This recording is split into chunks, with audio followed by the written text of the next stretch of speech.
Okay, guys, we are officially live here for episode 5. Bye. I can't believe it, and we're back with our lovely guest, Kimberly K. Scott, author of upcoming book Tragic Magic, and so excited to have you, Kimberly. I can't believe we're 5 episodes in. I know, it's good to be back. Yeah, everyone loves this new format in the Model X. Like, it's been getting a lot of talk out there, so thanks, guys, for joining in. We're a few minutes late here, but fashionably late because we got the lovely Kimberly Yeah, here. it was So busy. had to get my stuff together. yeah, so we're looking forward to a great discussion here. The topic we'll be covering is the art of the pivot. And, first off, today's episode is sponsored by 2 sponsors. Number 1, Excellenza, Executive Transport, and also Launchcart. And so we wanted to put those plugs in for our sponsors. We thank our sponsors. And so for those of you who don't know, like I met Kimberly on Spaces last year, and Yeah. I'm reminded of, I was in Vegas at a client's doing client work and helping run a conference, and yeah, some of these late night spaces, man, like I was really getting therapy without being the person that was going through the session, and they're just so powerful, the dynamic that you bring to the table. And I know that's what you do as part of your profession, so for me to experience that was definitely a treat. But maybe just introduce yourself for those that there's Sharon. Hello. Hey, Sharon. Mama. Good to see you. Oh, Sharon? Yep. Oh, yeah, that's my mom. Sharon, There's yeah. 2 Sharons on Spaces. Oh, okay, I have to make okay. sure it's my mom before I'm just calling some random lady my mama. Hey, Mama. And it's also my internet hubby, Nicholas. So it's good to see Nicholas as well. I can't read the other names, but good to see you guys. Yeah, thanks, guys, for tuning in. Great to have you aboard. And we got Adele out there. Oh yes, and Nicholas, check your DMs because I had sent you something. Check your DMs when you can, Nicholas. Okay. I was planning on doing something for Kimberly, so no rush on that. But good to see you, and Mama Sharon, good to see you as well. We got Brent out there as well, and more people will start filtering in here. So yeah, we got a lovely video space planned. We're gonna head to the beach. We're gonna head to the beach, so super excited about that. I know, last time everybody was like, you're so obsessed. By the way, guys, I'm not on my phone. I'm just sharing it out to my timeline. So a couple people last time was like, was she on her phone during the space? And I was like, yes, but for a very good reason. So for me, San Diego means beach. That's why I moved here. My mama knows that dream. Nicholas knows that dream. I actually met Nicholas before I moved here. I started Spaces in Texas, and he knew that this was like a dream for me. So part of my story is being here. I mean, this was the manifestation. This was the dream, was to make it to San Diego. I had consulted here in 2013. And the beach is a big part of that. So last time people were like, we didn't see any ocean, like you're in San Diego. And I was like, oh yeah, because we wanted to show you guys Balboa Park and all the other places. But today we're going to Sunset Cliffs, which is such a great place because you can't swim there. This is not a swimming place. This is just gonna be a place that is really beautiful at sunset. We're not going at sunset, so you won't see exactly the magic of that part. But Sunset Cliffs is a place where there's cliffs and you can look out in the ocean, and the rocks and the water is really beautiful. So that's why I chose, when we were talking about Sunset Cliffs, I thought probably the best way for us to get close to the ocean without having to get out of the car and walk down to the ocean in San Diego. So if you're ever in San Diego, must see is the cliffs. Probably 20 minutes before sunset, you go to Sunset Cliffs. But I think you asked for the introduction. Yes, thank So it's really hard when you're on Spaces to introduce everything that we do. You're multifaceted, omni-gifted is what we talked that first time. We came up with that. We did, right. We came up with that. And I got the domain name too. Oh, that's awesome. So we are omni-gifted. We are, multifaceted individuals. And so on this platform, I work a little bit differently. On this platform, I just come here to be a storyteller. And whatever comes of that is natural. So if that means I end up in that role of consulting businesses, which I just signed with a new company as a fractional CMO of their startup. Really, really excited. And that's the same company that Emaz is a CTO for, if you guys know him. So he's a client of mine. Talk about full circle rotations. That just came full circle out of nowhere, just was a weird situation, and it was like, oh, that's amazing. And I met him through a space. And then I have other clients that work in the NFL or are NFL players, NBA players. Nicholas and I have worked with anybody from magazine owners to people that literally run TV stations in Boston. And so I focus less on an elevator pitch here on Spaces and let people get to know who I am and let people get to know my story. And then if they want to ask, oh, could we have a talk? Could we engage? Do you want to be a co-host? Do you want to get on a discovery call? Then I go with that. But Spaces is a place where I just come to do storytelling. And I think it's the one area of life that connects us all. We all have a story, and we're all actually becoming part of it.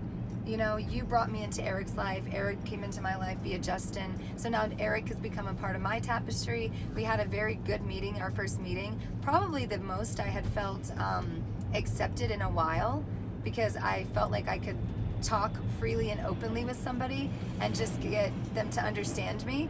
And that was great. And Justin gave me that gift.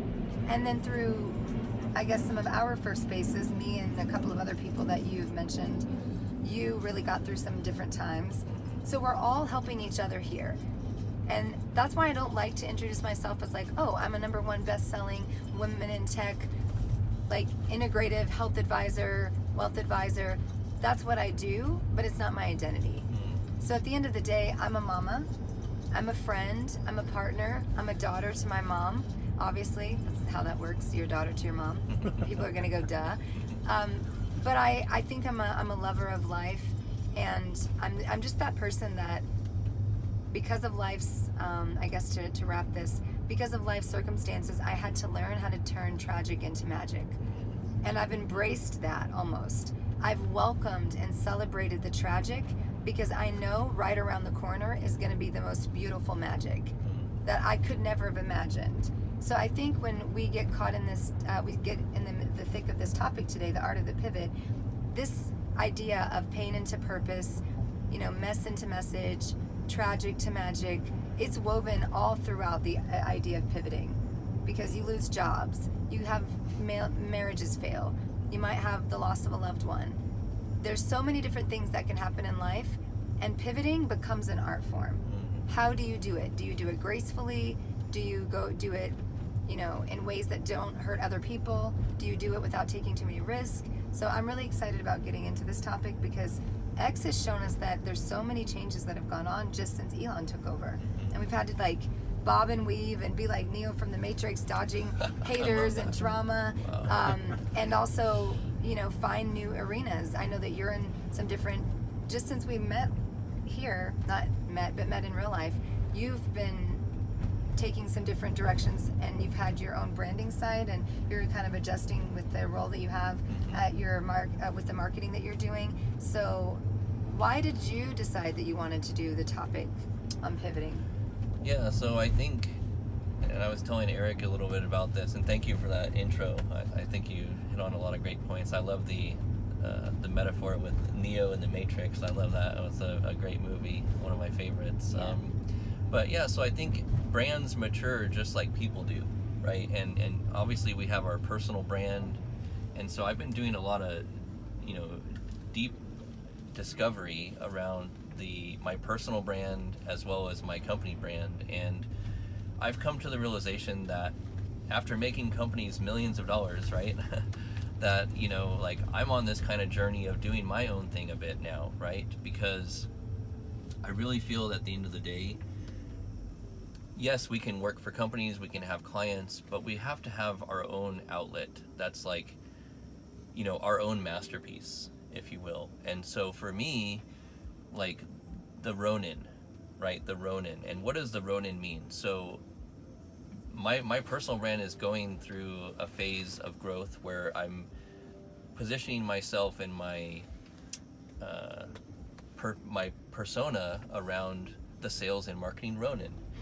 And so the Ronin, and why I'm fascinated by Japanese culture and, you know, Chinese culture and martial arts and that whole Asian way of being when it comes to the way of the warrior and the samurai. But if you study it, samurais actually have a master, right? Samurais have a master, but a Ronin Absolutely. does not have a master, right? And that was a huge aha. Like, I did some life coaching last year in Vegas at another event. This is before I met you, and the girl that I was working with, she basically said she she put that seed in my head where it's like, yeah, Justin, you are the Ronin. The Ronin. And I was like, oh my gosh, like I just got chills like It thinking clicked. about that, right? And I was like, wow, okay, so I haven't been, you know, revealing much as of lately. I've been revealing a lot more, but it took me some time to really step into that, right? Like Yep. that persona, right? And there were some things that I had to do, some inner work I had to work on. Yep. But then also some external things had to start, you know, happening for me as well. So, but yeah, I appreciate you asking, and it's been a big transition for me of just re-embracing, like, yes, I am the Ronin, and I'm gonna lean into that and step into that. And so, like, I'm really focused on three main things right now, is my main three buckets. Number one is the Be Real X Talks show. Like, I love, you know, going deeper with connections that I've met on X, like Simone, like you, like Dan, like, you know, all the other guests that I have on the backlog that I'm putting together. And it's exciting that it's all coming together because it's a unique, cool experience, right? Yeah. And so that's great. And Totally then unique. yes, completely unique. And, you know, that's, you know, with marketing, as a tip out there for everyone listening, like, you have to see what is your uniqueness, right, to you, right? We all have that gift, right? Yeah. And oh, there's a cool Cybertruck there. Check it out. Oh wow, I haven't seen the colored one, so there's an orange one. Yeah, there's an orange Cybertruck there, guys. So, and then the second thing is my marketing agency, right? So after I got laid off last year, September, it's been a year. I can't believe it's been a year since so I've gotten crazy. laid off, and I was making really great money at a biotech startup. Okay. Yeah. And, you know, we did early cancer detection tests for dogs via blood draw. Very novel concept, but the reality was we just couldn't get enough product to market fit and sustainable growth, right? Any VC, any, you know, investor, you know, startup company, they need that hockey stick growth, right? You need that, right? And if you don't have that, it's concerning, right? And so unfortunately we didn't have that, and so, you know, they closed the doors, right?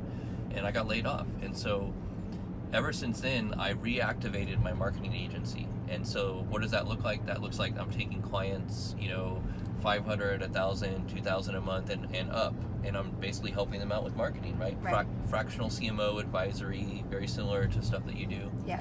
And then the third bucket is really my sales and marketing mastery membership site. So I always had this vision of like, hey, I want to build a community of like paid members where I can help them with sales and marketing. And I got 5 people to sign up.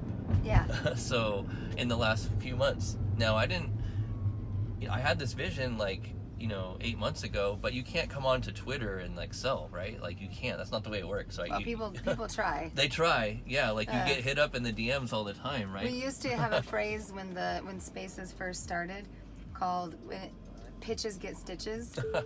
And it was based on that, where like, do not come in the space and just immediately trying to sell your product. Yeah. Like, you have to get to know people. And I think a lot of what you touched on is what we're talking about today, is a shift, a pivot in mindset. So before you can pivot in life to another job, out of a marriage, if that's what happens, sadly, to another place that you're going to live, you have to have a mindset pivot. You cannot take the old mindset with you.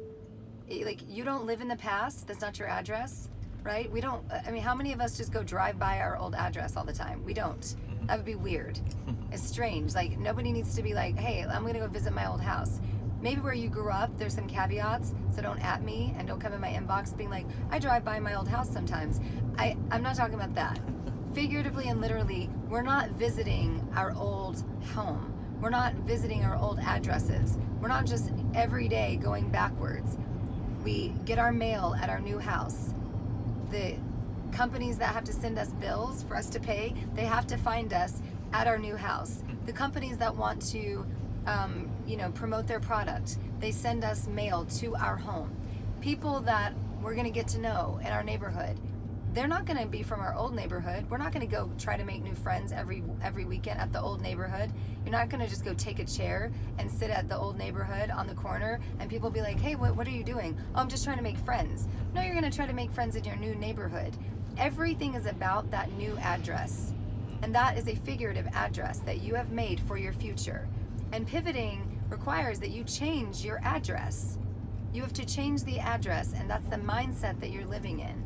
So you change the address, you're living in the future now, and it's now become what you wanted 20 years ago, 5 years ago, or maybe 2 weeks ago you didn't even know you needed, but now you have to have it because we are not all in control of what's going on.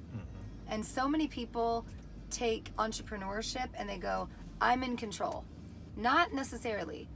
And people go, I'm working for a great company as a fractional CMO, as a CMO, and things are working.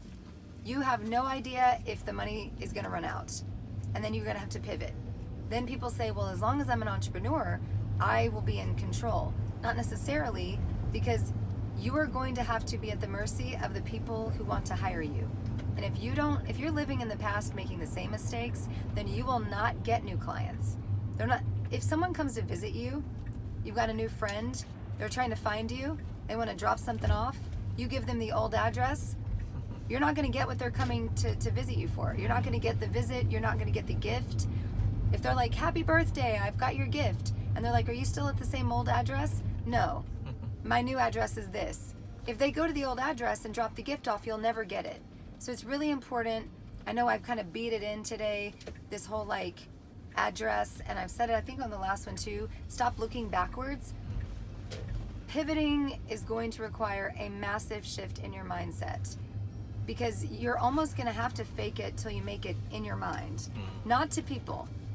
Please do not get in these X streets pretending to be someone you're not.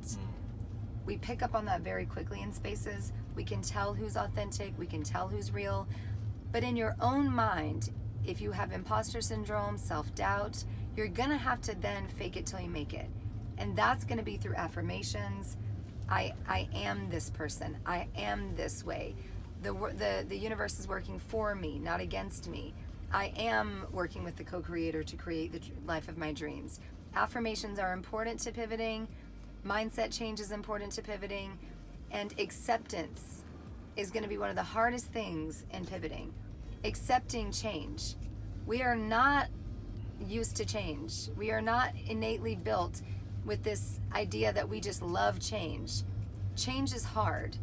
And sometimes we're ready. Sometimes we say, I want to move. Like when I wanted to move to California. I'm so excited to move to California.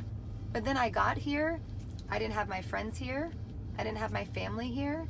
I had to start completely over. So with the very change that was my dream, I also had to start a very hard journey forward with nobody with me, just myself, and I had to change that mindset, within, up here, before all those opportunities came my way and I was ready to accept them. If we're not ready to accept change, when the opportunities come that are a part of change, we can't accept those either. And so then they stop coming because we're telling the universe, I'm not ready for change. I'm not ready to pivot. So whatever you put out is what you're going to get back in. So if you keep telling the universe, I want to change, but I'm just not ready. Not right now. Not right now. All the universe sees is, she's not ready. She's not ready for the pivot. She's not ready for change. And she's not ready for the opportunities that are going to bring that change and that she's going to have to endure and overcome. So you've got to make your mind up that you are going to take the good and the bad, the light and the dark, the tragic and the magic with that pivot and commit to it. Because one last thing I would like to say is, if you don't follow through with a pivot, you have an accident, right? When we pivot, anything in life, skateboarding, you have to pivot a certain way around something to avoid something. If you don't follow through and you second guess the pivot, you crash. If you do not follow through with what you're doing, you're more likely to have an accident. So if you decide, okay, it's time to pivot, or the universe or God or life shows you it's time to pivot, follow through with that pivot. You can always pivot again. I'm gonna have this stuck in my head now all day. You have an endless number of pivots until the day you die. You will never run out of the ability to pivot. You could be 80 years old, sitting at home in retirement, and decide, you know what? I don't like this. I'm bored. And you could go, I want to go become a door greeter at Walmart, and go pivot again at 80 and meet people every day that you get to talk to, make their day better, find out stories about their little kids. And now you've pivoted again at 80 at a job that many would be like, I don't want to be a door greeter at Walmart. But at 80, you might be like, that's my favorite job at 80. Yeah. Or 90. So never look at the pivot as something that should be anything that anyone else's opinion should matter. You should be the only one thinking about what the pivot means to you. So if you're ready to make that change, you have to do it in your mind first and then follow through with it. If it fails, that's okay, because at least you got the no. I love getting the no's. When the no's come, I'm like, great, that means I'm not touching that again. I might revisit it later, but I know that I don't have to put that on my checklist of things to go through. So I love when a no comes, because I know I'm super close to my yeses. I love that. And wow. So speaking of no's, I've been pulled into a new direction in the recent months on X, and people struggle with sales, right? And so sales comes naturally to me just because I'm a people person, right? But it's also a numbers game, right? And so you have to get through a lot of no's, not yet, not now, to get to that yes, right? And so, and shout out to Christelle, we were on a space last week, and we're seeing a big uptick in people attending our spaces, and because we're talking about how to sell in the digital age, right? And social selling and stuff like that. And yeah, there's a lot of good fundamentals there, but yeah, I'm just stepping into, I'm listening to the community, right? And they're telling us, hey, I need to know more about, even Jason Digital and Jason and Joshua Busby. Oh, Jason Barrett, yeah. Jason Barrett, yeah, Jason Digital, that's his handle, sorry. Yeah. But yeah, it's Grow with X. And so there's this huge shift of people needing help with sales. And so we're listening to the community, and we're helping with that, right? Because Jason is good at sales, I'm good at sales, you're good at sales, right? And so I think when you're pivoting, you need to listen to your community, right? And they'll show you and give you indicators of what people are interested in. And I think that's a big component of it. And then the other thing is, oh yeah, we're pulling up here to Sunset Cliffs. Awesome, yeah. We're gonna get out and show you guys. Hopefully the stream holds on here, because I can see it's only down to 1 bar right now. So hopefully we won't go too far away from... Yeah, I can see that it's not pulling up. It just shows you talking. Oh, so it may be cut out already? Yep. But I give a thumbs up if you can hear the audio, though. I think that as long as you can hear the audio, then you guys are okay. Oh, there it came back. Okay, there, we're back. Okay, awesome. So, we see some great people out there. Simone is out there, the lovely Simone. Hey, Simone. How are Netta, you? Emaz. Mama Sharon, Brent, Fibonacci. Netta is out there. Netta, hello. Fibonacci Man. Brent is one of the OG users of Spaces as well. He was been around from the beginning, our fellow Canadian from the north. I don't know where my mama went. I lost her, but I'm sure she'll be back.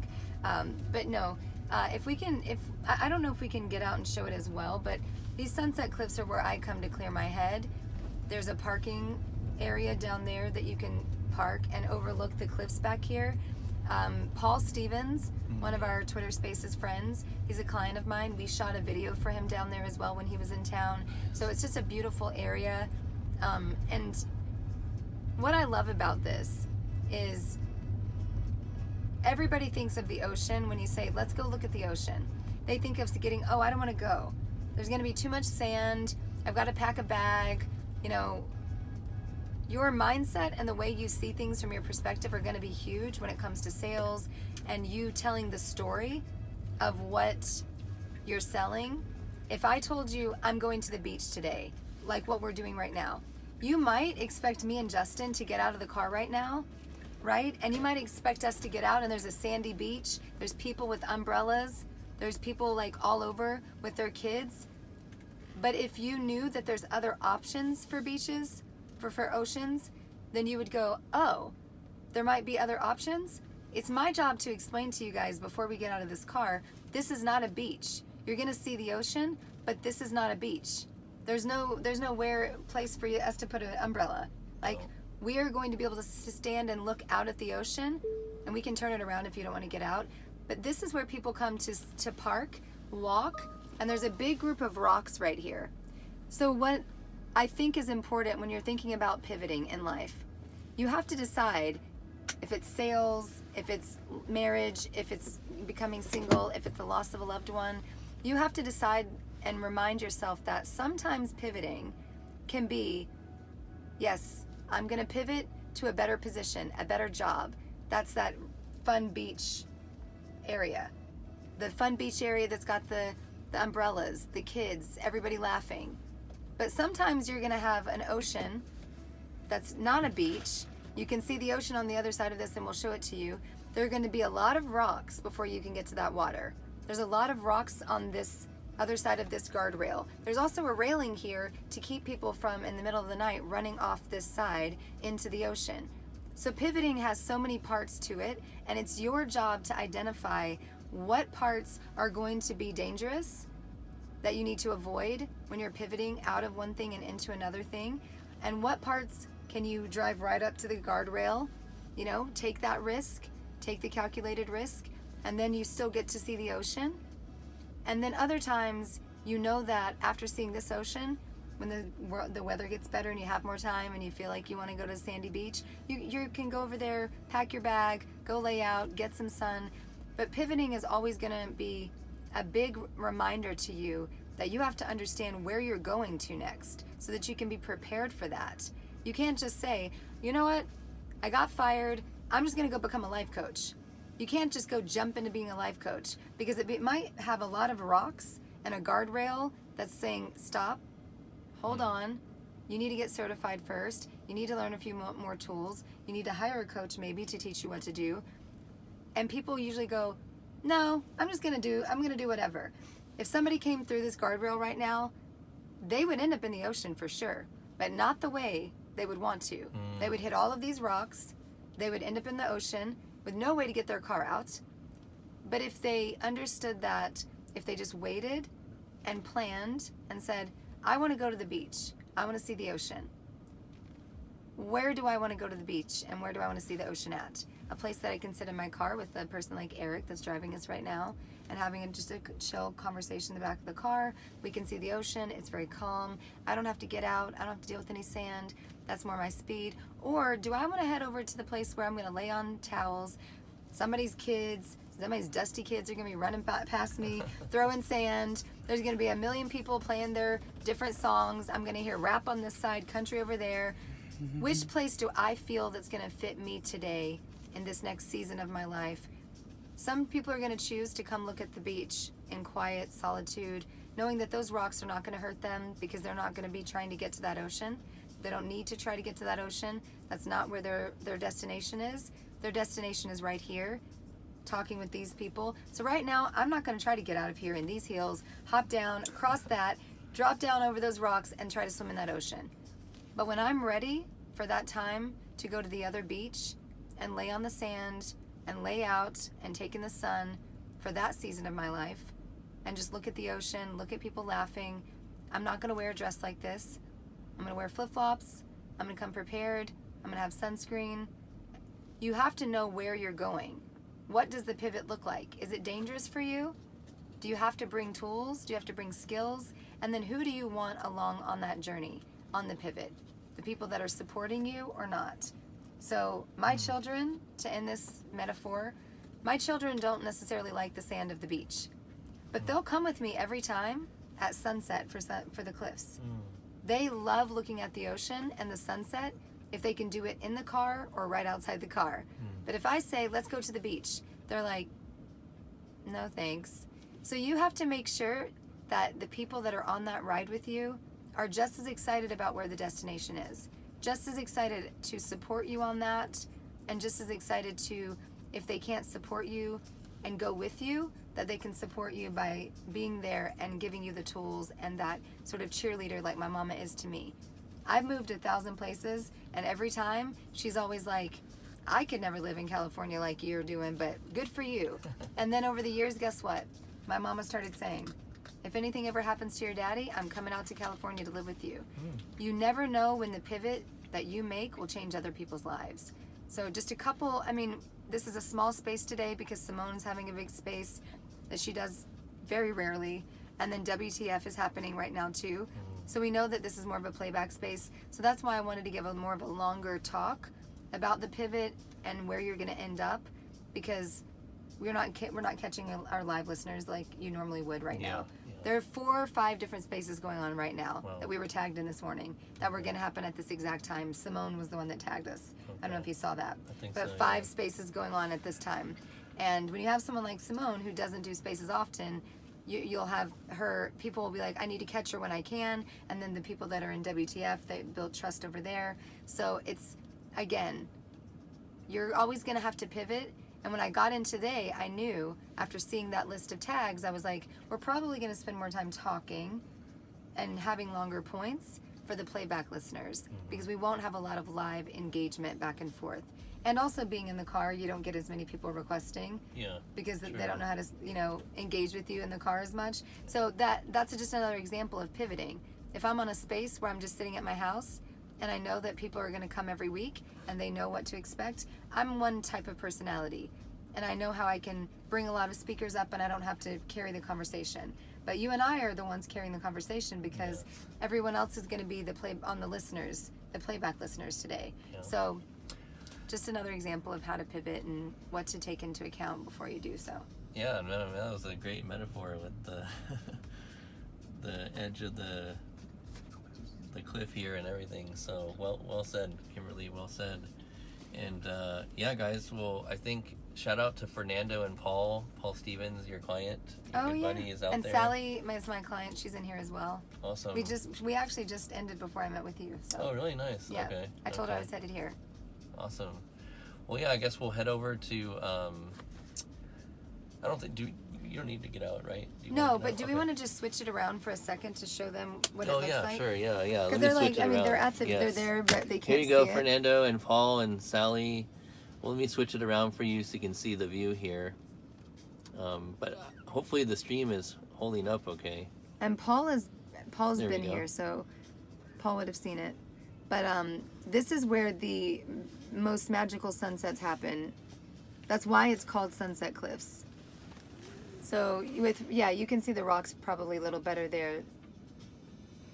I think, did it turn off? Oh, what happened? I think that's interesting. Never seen that. Uh-oh. It disconnected. You should probably drive so it can catch connection. Yeah, I think the connection. So that it doesn't end. I would just start driving back to a connection.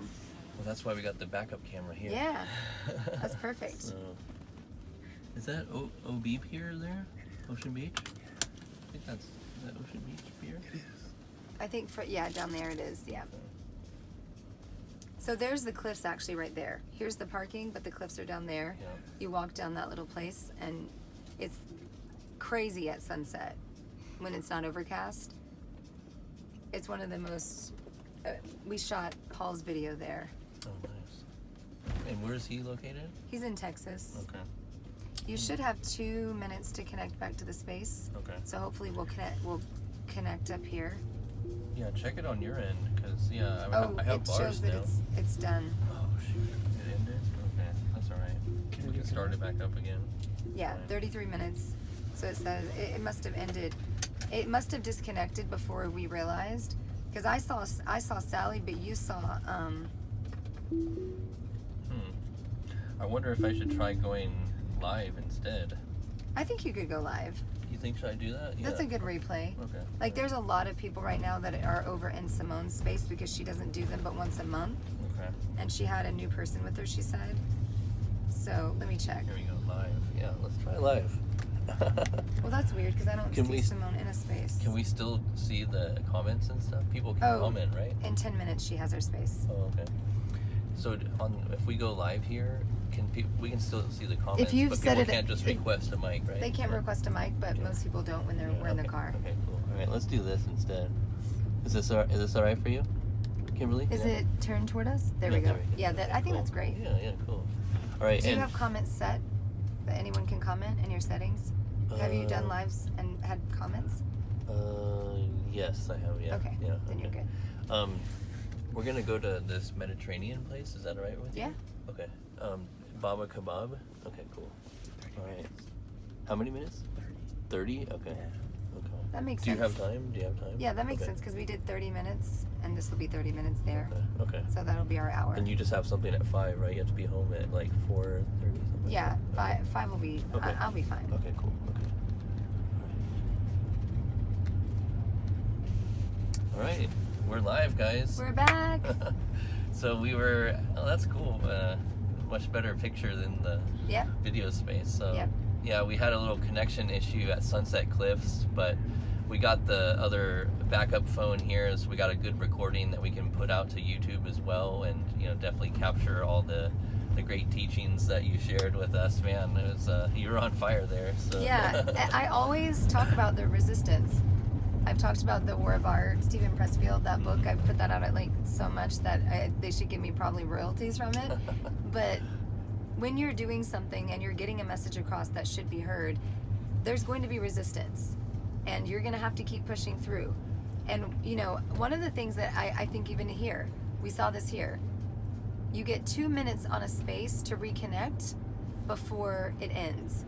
And I've seen hosts literally like running to charge their, I've not seen them, but we've heard them. They're like, oh my gosh, I was running to plug my phone in, or I was trying to download my app and update my app just to get back in the space. You are going to tell the universe if you are like able to reconnect. Pivots are like that, right? Like we had no notification that it was not connected.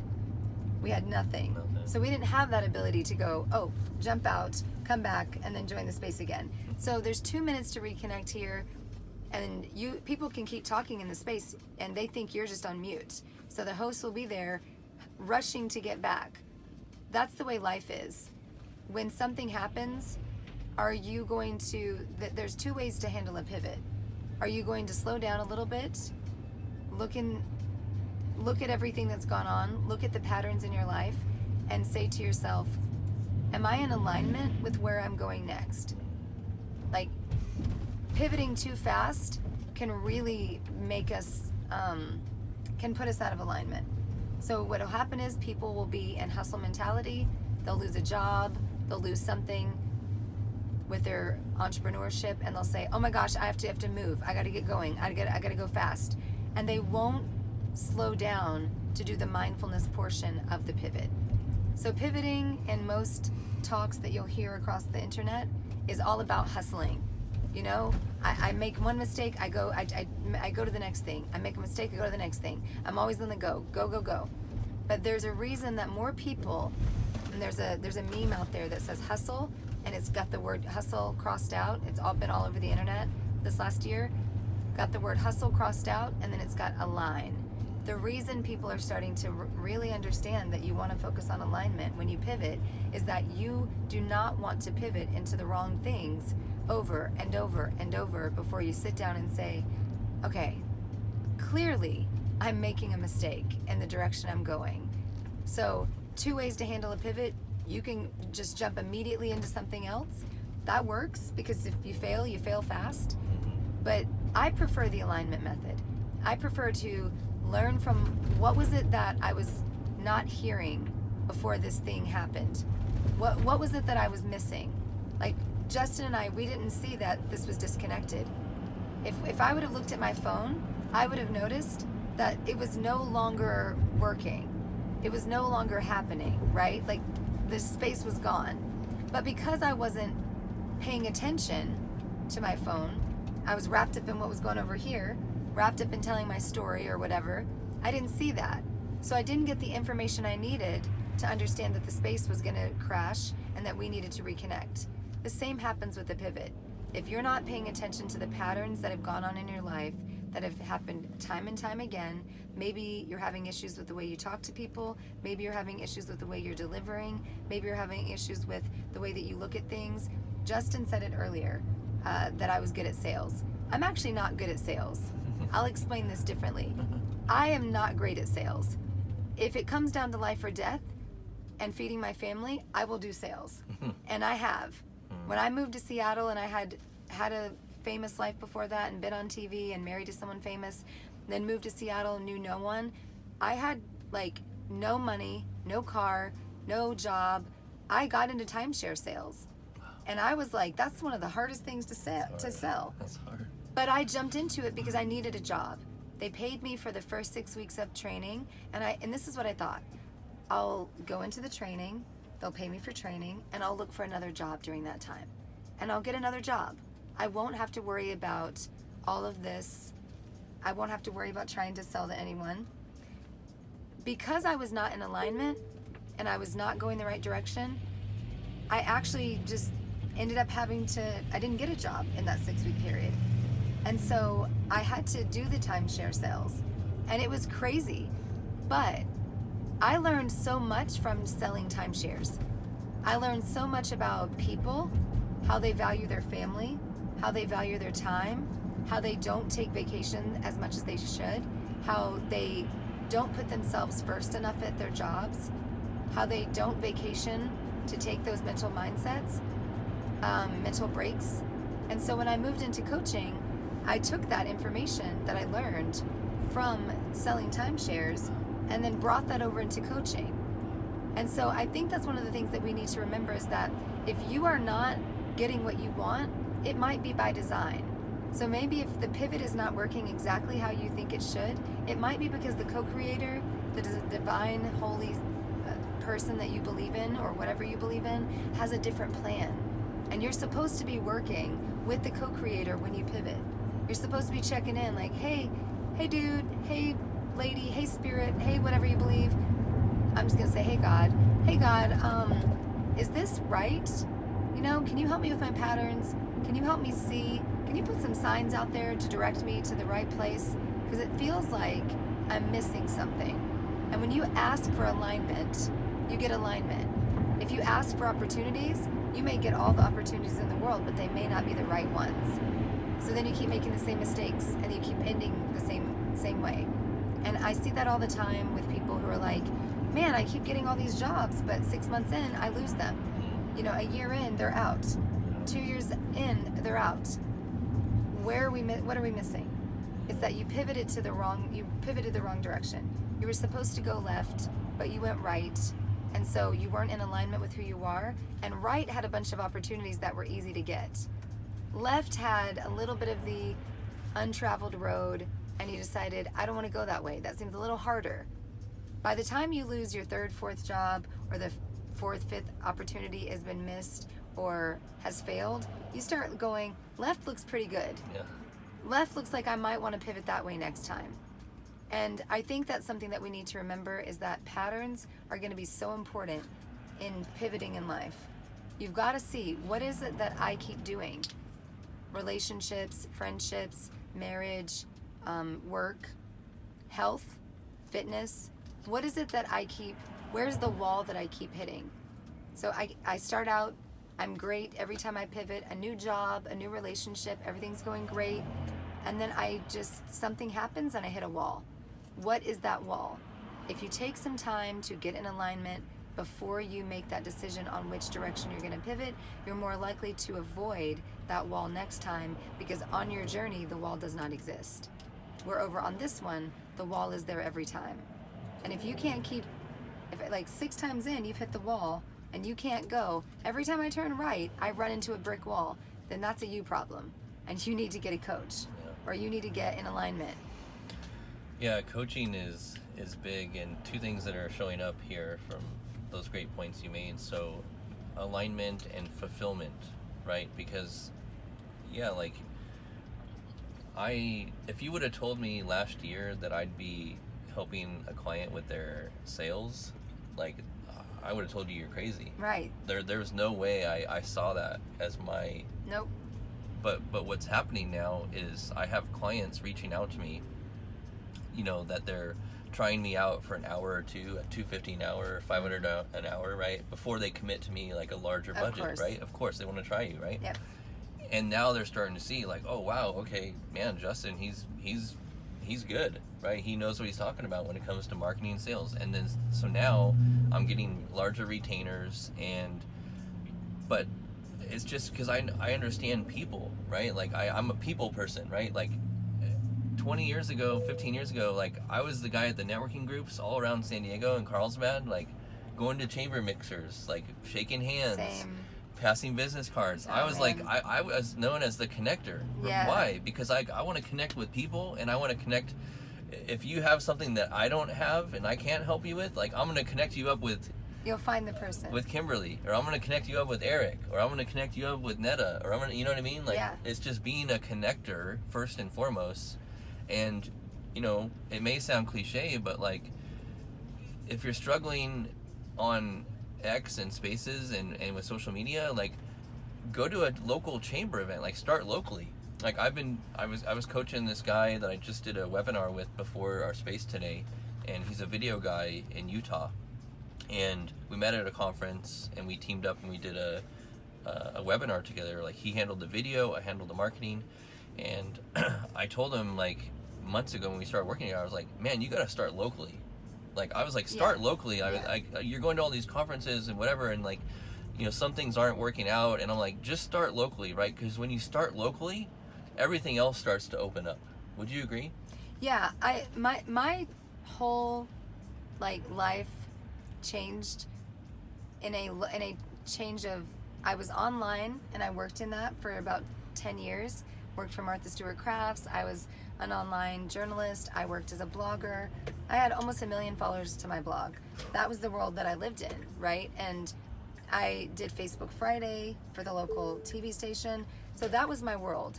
But then I got very ill, and this works perfectly with what Justin's saying, and locally and pivoting. So I got very ill. I was working as the director of operations of a magazine, a local magazine, and it was pretty big. It was throughout the state in San Antonio in Texas. Met Sinjin, my partner there, and I went to visit my parents, and I already had Lyme disease. It was dormant, but I got bit by a tick again. It came back. I did not know, and I started having lots of brain things, felt like I had almost dementia, and I was not doing well. So this job that I had built up to almost like the co-publisher of this magazine, I no longer could do. So I knew I needed time to heal and pivot, and I couldn't figure out, this is why connecting with people locally matters, what Justin's speaking to, and being a connector and networking, especially if you were thinking of pivoting in life, and you're going to have to think about pivoting in life because the economy, the world, everything is such a question mark right now. So basically what happened for me was, and the journey that I'm on right now, why I'm sitting in this car, why I live in California, is it starts with this story. And I stopped the magazine. I tell him I can't work there. I have to quit. And my sister had passed away the year before from cancer. And I was like, I can't do that to my parents. Can't have something like that happen. So I tell my boyfriend, I want to go live with my parents while I'm ill. The kids are going to be with, me for the summer. I want to go live with my parents in case something happens. I just want, to be healed and around family. So I go to Arkansas, and everything changes from that point because I'm not connected anymore. I'm still working with people, but I'm not able to be local.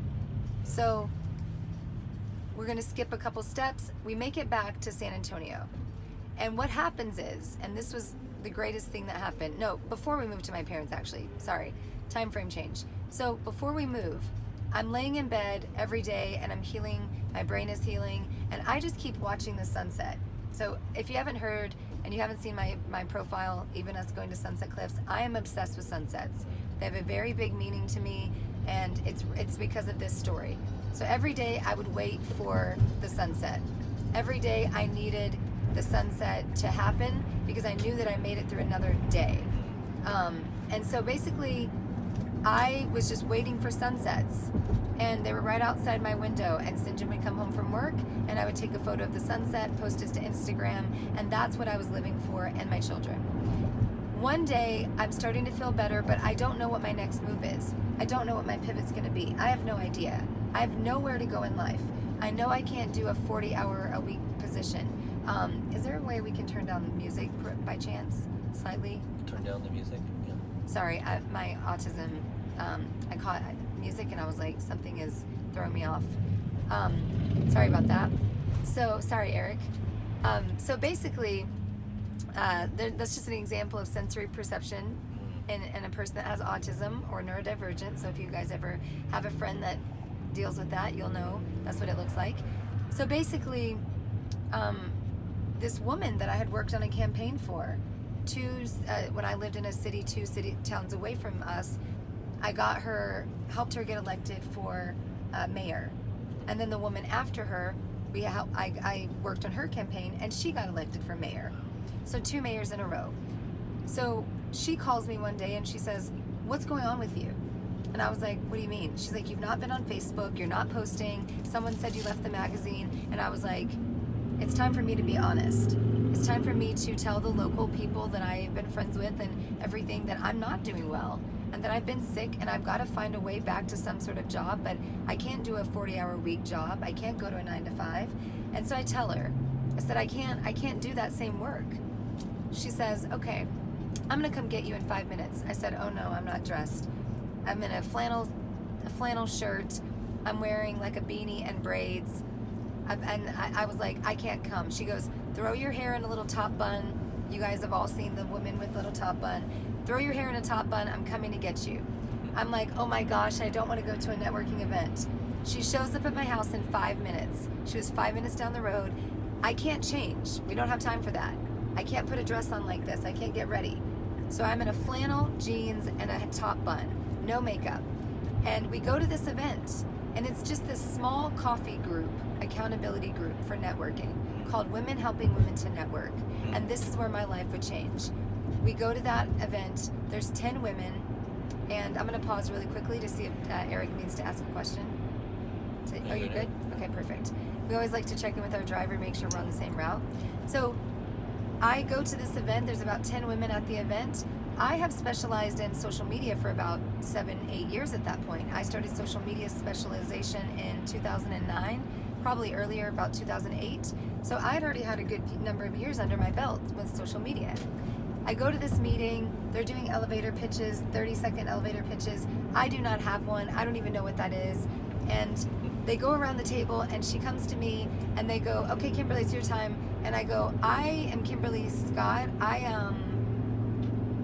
And I didn't know what to say. I did, because I had been made up of a lifetime of experiences and jobs, but I had no idea what my job was going to be. So this is where being connected locally matters. My friend Lisa says, "I got you."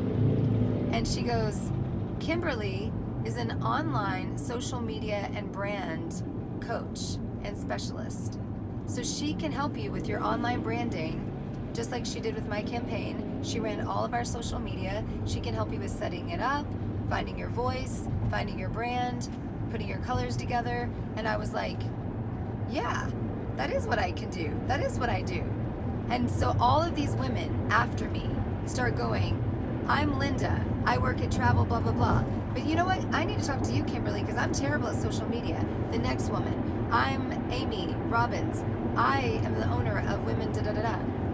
But I'm terrible at social media, so Kimberly, I need to talk to you." Every woman after that keeps going, "Kimberly, I need to talk to you." So at the end of the meeting, Lisa says, "What if we set up," because I said, "Hey, I will do a free workshop. Seems like a lot of you women need to learn how to do social media. I would love to do a free workshop. You know what? I haven't been able to work lately. I would love to be helpful." And my friend Lisa goes, "You're not doing that for free." So she says, "We're going to charge about $20 a person. That's fair." And I said, "Okay." So in that time, enough people came. I made $1,000 on that. And that gave me a little money, for different things that I could put with my savings. But from that webinar, that meetup, it was the Lunch and Learn. I did the Lunch and Learn at this local restaurant called La Fonda's that paired with me. So another reason to work local. You can work with restaurants, you can work with local businesses. So I teach this Lunch and Learn at this place called La Fonda, and 80% of the people that showed up to that ended up being my clients. So I was able to start new natives off of one meeting that turned into one Lunch and Learn, and this one lady that was local that I had networked with changed my whole life. And so from there, Sinjin and I both took on New Native Social. I still own that company to this day. I have other people that run it, but I still own it, and I have a lot of say in what goes on with it, but I don't have to run it daily. And we started picking up social media clients. And from there, we started picking up website clients because I brought in a developer. And so all of the parts started to be like, oh, photography Kim, website Kim. My first online course was in 2007, and I taught people how to bling out, it was called Bling Out Your Blog, and I taught women how to code their own blog on Typepad and Blogger. So I had already taught women how to code in like 2008, so I took all of these pieces of my life, sales, all of the timeshare, all of those things, and I put them into this media company, and that would lead to where I am now. That would lead to 3 years of brand coaching. And then brand coaching led to consulting. Then consulting led to bigger and better opportunities and connecting. So I became the area leader for women helping women to network. My second meeting with that little coffee group, the woman who owned it, Amy, she said, "You did so good. Would you like to have your own coffee group?" And I said, "Of course." I mean, who would say no? Like hosting spaces, right? Yeah. I was like, "Of course." She's like, "Awesome." Coffee groups normally had about 8 to 10 women that would show up. Mine had 32 people on its first go. And I knew I was onto something because I focused on the aesthetics. I chose an old vintage coffee shop to meet in. I worked with the people at the coffee shop. They gave us free coffee. And when they gave us free coffee, the women would buy scones and muffins and cake. So they loved when I showed up. So I built that relationship with the coffee shop and the woman that I'd done the mayoral campaign for, and then the rest of those women became my testimony. It wasn't testimonials. So the rest of those women that I worked with and set up their social media, worked with them. Later, when I decided to become a life coach and an integrative health and wealth coach, they became my second round of clients a second time because they were looking to be coaches by that point. So I agree with Justin as I close this and throw it back to him. We've done sort of a volleyball thing today. We're volleying back and forth. To close with this is to say that starting local is going to be so important because people can get to know you. You can tell your story every time you meet, and every time you meet and every time you tell your story, they can see your face. And we can all read BS. So if you're trying to BS people, they can read it. But if you are genuine and you're authentic and you become what Justin was and what I was in Texas, which is a connector, you will never, ever run out of people that will know somebody that knows somebody that knows someone that can connect you or someone else to a job. And you become the most important person in the room at that point. You don't have to be the smartest. You just have to be the most important. And the most important person is the one with the most connections because you can help everybody. Man, that was awesome, Kimberly. Yeah, that was a nice layup for me over here. And yeah, like all those relationships that you built, like it's all about building relationships. And I know it sounds cliche, but like you never know when you're going to need to tap into that social capital or that social equity that you've been banking for all that time. That's a great word for it. Social equity. Social equity, yeah. Because man, like I can't tell you, like when I got laid off, I quickly called some of my like past clients that I had, and they're like, yeah, like let's do work, Justin, like great, let's do it. If I didn't have those relationships, that capital, like I wouldn't have been able to pull that off, right? Yeah. So and then the other thing that's really important to mention is like Jason Digital, he always says like it's all about your next move, right? Mm-hmm. So like you, it was like, okay, you're in Texas, you went back to Arkansas to help out the family, and then you got out to San Diego, but you had taken all that experience of, you know, doing your social media, and here's even more, and we say this on Spaces, it's not about what you say about yourself, it's what others say about you when you're not in the room. Right. Absolutely. And that's been huge lately, and I've even had some great testimonials I've been capturing, thankfully, to Nick. Shout out to Nick out there, you know, Writer's Therapy.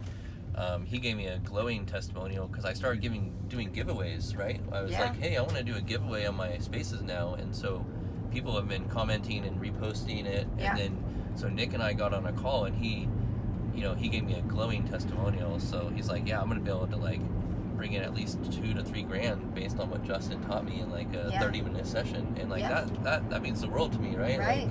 Like, so the thing is, like, you know, add value first, focus on the relationship, see how you can help, and then just be a connector, right? Because you can't do everything yourself.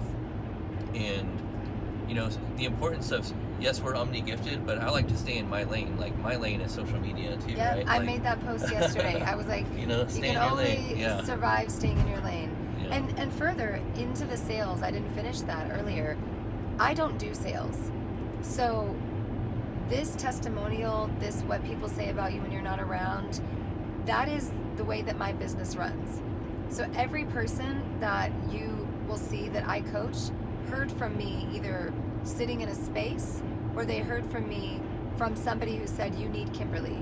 So for the longest time, every week I would get the same emails. Hey, I don't know who you are. You don't know me. So-and-so said I need you. Okay, let's jump on a call and let's see if we're fit for each other. I would say 95% of the time it was on point. Because if you live your truth and you live knowing this is what I can do and this is what I'm good at, then people will start to see that and they will refer you for that. And so what happened for me was I became very like good with being like very on point and saying, I don't do that. I'm not sure if I can do that. I got very good at the no's because I didn't want my testimonials to be messed up. I didn't want my reviews to be messed up. If I take on a client that I already know from the moment that I meet them that I'm not a right fit for just because of the money, then I've done a really big disservice for me and for them. And then the universe is going to keep sending me, God's going to keep sending me the wrong people. So for me, my mantra every morning is, you know, God, please send me the right people to work with, to engage with, and the right opportunities and the discernment to know who it is immediately if they're a good fit for me or not. And so by the time someone comes to me, I already know they've been sent to me divinely. Now, every now and then, maybe somebody can slip in and I have to say, I don't think you're meant for me, but they were still directed at me through the divine because I know who they should coach with. So I'm their connector, as Justin said. So over the years, that's been my way of sales. I don't sell myself. I just get on the call, I say what I can do, I say if we're a good fit, and then I give my pricing and I walk away from it. A big part of manifestation coaching and a big part of manifestation is the surrender. So it's counterintuitive for some people, maybe even Justin in the way that he might do things. There's two different ways to do it. Some people do it his way, some people do it my way. It works well for both people. Both types work well for both people. I'm a big surrender person. So for me, you get my pricing, you do not hear from me again. You don't hear a follow-up. I don't do the thanks for meeting with me today. I don't do any of that because I did that when I was in the 80s, the 90s, the 2000s in corporate America. But in the world of coaching that I work in, we don't do that. So in the world that I work in, everything is left on the table. Everything is on that discovery call. And basically it's, you now know what I do. If you feel like you are a good fit for me, go pray about it. Go talk to your husband, your wife, your dog. Go meditate on it. And then when you feel in your gut that this is right for you, come back to me. And so my sales process is the first step of my coaching process for my clients. My first step is, I need you to trust your intuition and I need you to go with your gut. And if I feel right, then we are meant to coach. If I don't, then I'm meant to refer you to someone else. And if my gut tells me you are a good fit, then I'll go with it. If my gut tells me that you're not, I'll push you to someone else. We are putting the X Summit together for next year. You're a part of that. Yep. Justin's name came up. I brought it up to a couple people.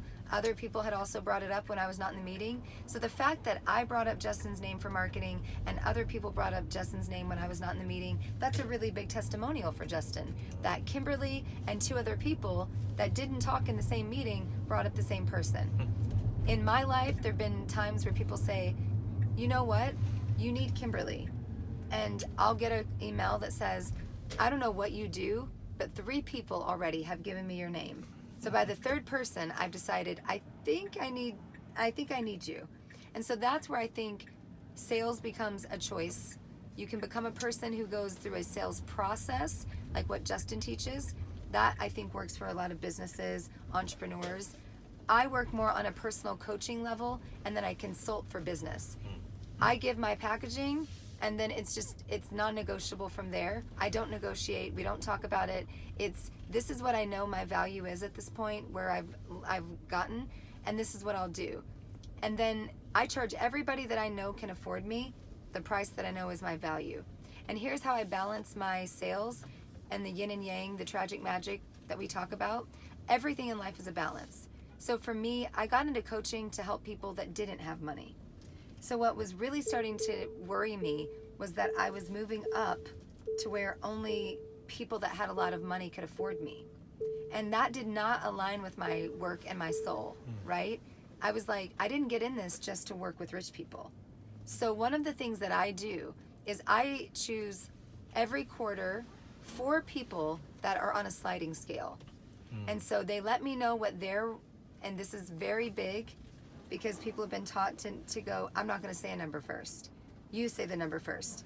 But I tell these people, if you want me to work on a sliding scale with you, you would need to be transparent and honest. Give me a number that is your absolute max of what you can pay for coaching. I will tell you what I can give you. We'll just be fully transparent. The people that I used to run into when I first started and I didn't have boundaries, they would say, no, you say it first. Say what first? You tell me what you charge first. Well, first I'm gonna go ahead. You go ahead, Eric. You're fine. You're not gonna bother me. You tell me what your price is. Okay. Well, respectfully, I was trying to give you the opportunity to tell me what you could afford, because I know that you can't afford my top price, because if you've already told me. Some people will say in the call, you know, I can't afford like $1,000 a month coaching. So if a person's already said that to you and you charge $1,000 a month, you already know that they can't charge that or pay that. So what I'll do if someone has said that, I will say, okay, tell me what you can't afford. Most people have come to trust me by the end of that call, that they'll say, I can pay $400, I can pay $250. And I go, okay, let's look at what top priority issue you have going on, and let me figure out what I can coach you in that. And then as you fix that and you start making more money, you can start paying for more coaching, and I can start giving more modalities. And so that $250 turns into $500 because they're making more money. They land their first 2-3 clients. They're $3,000, $5,000. Now they can pay me $500. So then we keep coaching. Then they move up, and then they start paying me. So we move up the coaching, and we're moving up together. We're evolving together. So that's the reason that I still say, I agree with people that say you should have a big ticket offer and you should just never have a low ticket offer. That's not my vibe. My vibe is, if we consistently only work with coach people that have money, then we're never going to get the gifted people that don't have money. We're never going to be able to help those that are just a couple of $100s away from stepping into their purpose, stepping into their zone of genius, and then moving upward from there. So I'll end by saying, as the doors come up on the Tesla X, I'll end by saying... We're opening up, guys. I'll end by saying this. I believe that you have to use your intuition. And my sales process came because of a pivot.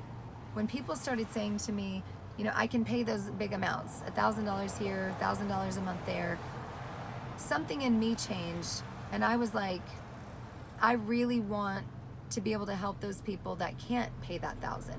So my mindset changed to, I'm going to go on a sliding scale. But I set an amount of people, 4 people. Okay. 4 people per quarter, Per I will quarter? go, per quarter, Okay. I will go on a sliding scale. And it makes, that's the fulfillment you were talking about earlier. Now I feel fully fulfilled. I have the people on the smaller end of the scale that are going to start with me at a lower rate, and then at the higher rate, they're paying me, and I get to work with every type of person at this point, and I feel super fulfilled. I've got single moms, single dads, you know, people that just lost their jobs, over to people that have built their careers and that I'm consulting their big businesses. So now I get to work with every type of client, and I don't feel like I am shunning those that can't afford me. I'm giving those opportunities to those that were just like me when I didn't have that, and somebody took a chance on me. So as we end this talk on pivot, just remember that you can pivot, you can make these decisions all you want, but if they don't come from an honest place, they don't come from a place of alignment and attunement, they don't come from a place that you're working with the co-creator, you're gonna keep chasing your tail, you're gonna keep running to the same problems. And I think what we hope for all of you, Justin and I and Eric here, is that you got something from today's talk that made life a little easier, so that if you do find yourself in a pivot, you'll have at least 1 or 2 skills that you'll be able to move into this next phase of life, into this next season, a little bit easier, a little bit, you know, without less pressure, and you'll have something that goes, you know what, Justin said this about with pivoting, and Kimberly said this, and I remember this. And so as I go into this next season, I'm going to focus on alignment. I'm going to focus on my sales process, fulfillment. So we hope that as you go into this next phase of life, if you are in a place where you need to pivot, that you do so in that attunement and staying true to yourself. So thank you so much for letting me be here today. This was my second time. I'm truly honored, but I think we're going to go eat. Yeah. It's all about the food for me. Yes. I just came for the food. This is a special Mediterranean place, and yeah, he said we can get him on camera today, which is great because I asked permission this time. Amazing. And, yeah, so we're gonna, you know, we want you guys to, you know, take a look inside real quick where we're gonna go eat, and then we'll close the space down there, the live stream. But, that's exciting. Yeah, I'll just say, guys, thank you, Kimberly, for, you know, this is your second time. It's been a wonderful experience for me. I hope for you as well. And thank you guys for tuning in for episode 5, The Art of the Pivot. And yeah, stay in alignment, stay in fulfillment, and just step into your greatness. I'm all about my mantra right now with the Ronin is, you know, build that mind, build that body, build that business, build that bank account, but most importantly, build that legacy. So let's head inside. Awesome. Do you want to grab the other camera, Eric? Cool. Did he say we can come in with the camera? Yeah, he wants to just Okay. go to you can Oh, move nice. closer. Yeah, guys, so this is the next here, right here. You can see there's Kimberly. We're gonna go into Baba Kebab now. So, yes.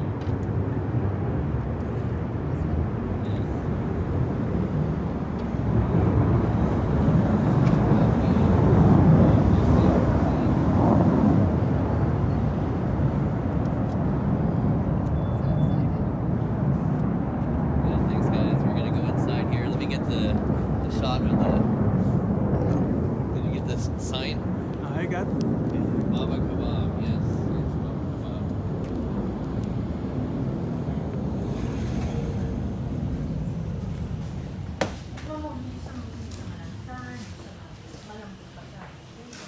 So this is my favorite Mediterranean place in all of San Diego, called Baba Kebab, and we're gonna be ordering up some First food time here. for me. First time for Kimberly. Eric's been here before, and yeah, I think we have the owner too. See, yeah. Bruella. how you doing? Is Bruella still here? How you